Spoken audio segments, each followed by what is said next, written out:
Dixo Bailey presenta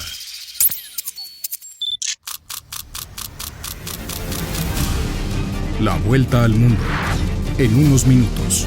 It's a clash between barbarism and civilization. A dangerous world of chaos, death and destruction. La internacional fascista. Yes, she can. Con Nacho Montes de Oca. Bienvenidos a El Globo, mi nombre es Nacho Montes de Oca y hoy vamos a tener que hacer un pequeño repaso de el plan de paz para Gaza porque Trump lo logró. Trump logró finalmente en su tercer intento, y la tercera es la vencida, que cese el fuego en Gaza y por lo menos la mayor parte de los actores que están involucrados en el conflicto y algunos otros que se fueron metiendo con el tiempo y por la ventana otros, creen un nuevo panorama que hoy te vamos a contar. Y lo primero que tenemos que decir es Trump lo logró. Tiene su foto, tuvo su momento de gloria, fue recibido en el Knesset, en Israel, en el Parlamento. Ahora todos piden darle el Premio Nobel de la Paz y uno, como siempre, tiene que decir sí, pero parece uno de esos tíos que se empecinan en arruinar la cena familiar. Pero este es nuestro rol porque de lo que se trata es de levantar vuelo y mirar la realidad desde la altura, en donde hay mayor perspectiva. El sí, pero tiene que ver con algo que pasó horas después de la, por fin, liberación de los 20 rehenes restantes. Y digo 20 rehenes restantes porque todavía faltan 28 cuerpos. En el momento mismo de la liberación empezó a romperse lo acordado. Se había dicho sin ceremonias, sin uso político de la situación. Jamás desplegó sus soldados armados, hizo una ceremonia. Israel hizo otra. Es más entendible la de Israel porque estaban liberando a los cautivos después de tanto tiempo, después de 738 días. Pero el problema empezó después. Hamás tenía que entregar 28 cuerpos de gente que fue asesinada en cautiverio y entregó 4. Ese no fue el único problema. Venía avisando, nosotros no vamos a entregar las armas tal como habíamos acordado y eso está fuera de discusión. Y también dijeron, no sé si nos vamos a ir de Gaza.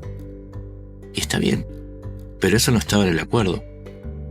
Acto seguido Israel dijo, dudo mucho que nos retiremos finalmente de Gaza. Y el día de hoy hubo un bombardeo a Gaza por parte de Israel. Trump tuvo su momento de gloria, pero ahora va a tener que usar lo más fuerte que tenga de su personalidad para frenar a estos dos contendientes que tardan en romper los pactos lo que tarda la tinta en secarse. Y acá tenemos un problema porque estamos hablando de un proceso de paz cuando en realidad deberíamos hablar de una tregua frágil. Una tregua frágil porque, claro, Hamás no quiere irse. Israel se siente amenazado por Hamás y tiene motivos. El 7 de octubre es un motivo más que suficiente. Porque en la medida que no se desarme y se quede en Gaza y no puede atacarlos porque Estados Unidos le pidió que ya no ataque, Hamás puede hacerse más fuerte y puede volver al riesgo.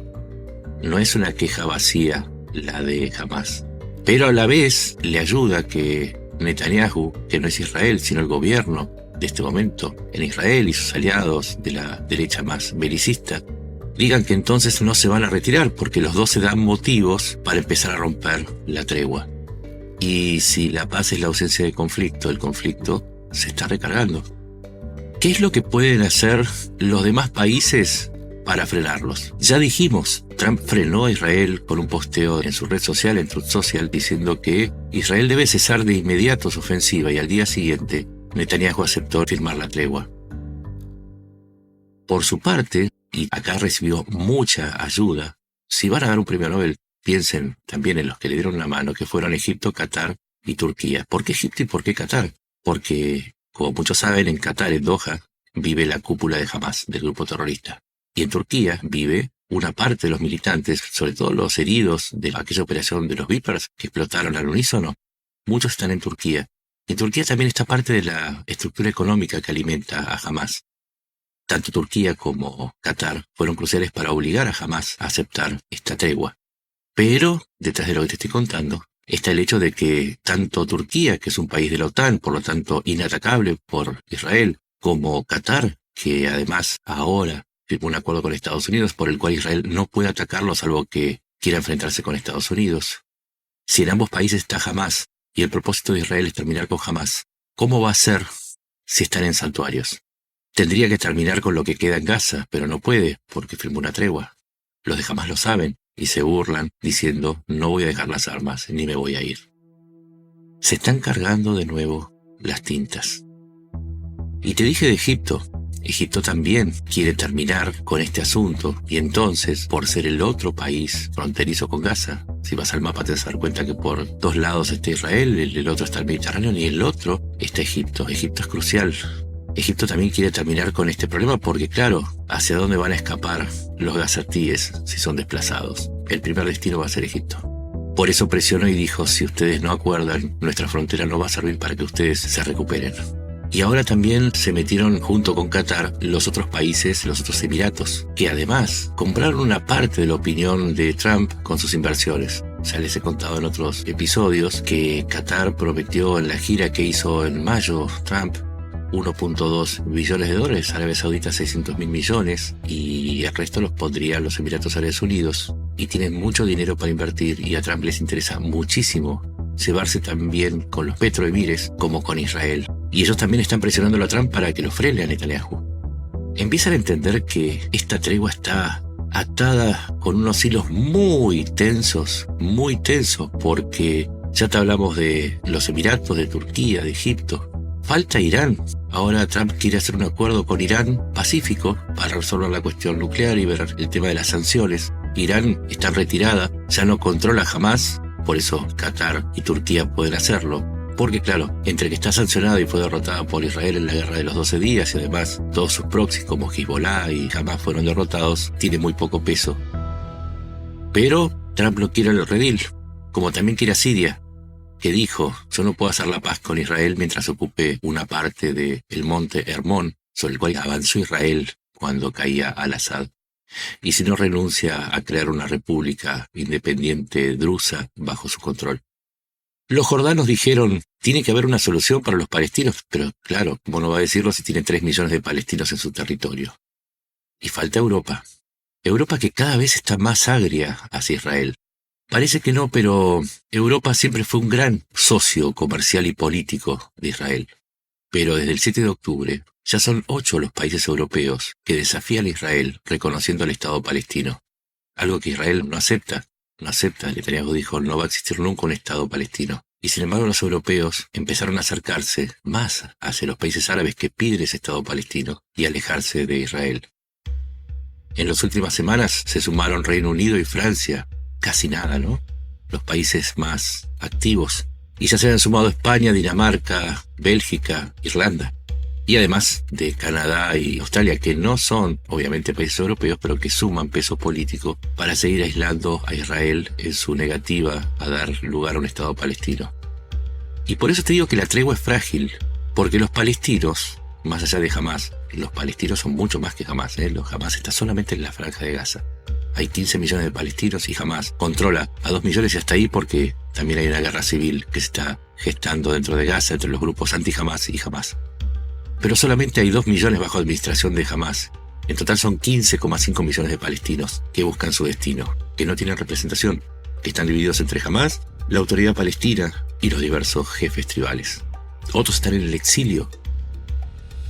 Quizás como curiosidad quieras saber que hay 500.000 en Chile y que hasta el propio presidente de El Salvador, Nayib Bukele, es parte de la diáspora palestina, es palestino también. Y los palestinos están logrando avanzar mucho, por lo menos en los planos políticos.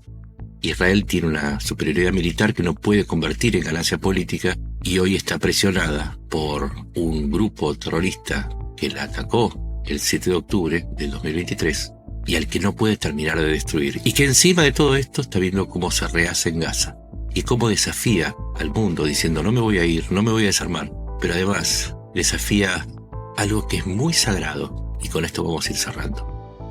Dentro del judaísmo, la dignidad de un fallecido tiene que ver con la posibilidad de enterrar su cuerpo según los ritos de la religión judía, porque si no, de otra manera, esa persona sufre la deshonra. Y es por eso que Israel pide los cuerpos. No es que los pida por una razón política, por un juego. Está en la cultura. Hamás lo sabe. Hamás sabe que jamás Israel va a perdonar si no le devuelven los muertos, los asesinados. Y la tregua pende de un hilo, porque se metieron quizás con lo más sagrado. Entonces, es muy linda la foto de Trump festejando. Nos hace muy felices que ya no haya cautivos en Gaza, igual de felices que ya no haya bombardeos masivos. Pero tenemos que advertir que una tregua es una tregua frágil en este caso. Y una cosa muy diferente es un proceso de paz. La paz todavía está bastante lejos. Porque en este juego hay muchos tramposos, hay algunos mentirosos y hay algunos escorpiones que nunca van a dejar de clavar el aguijón al sapo en medio del río.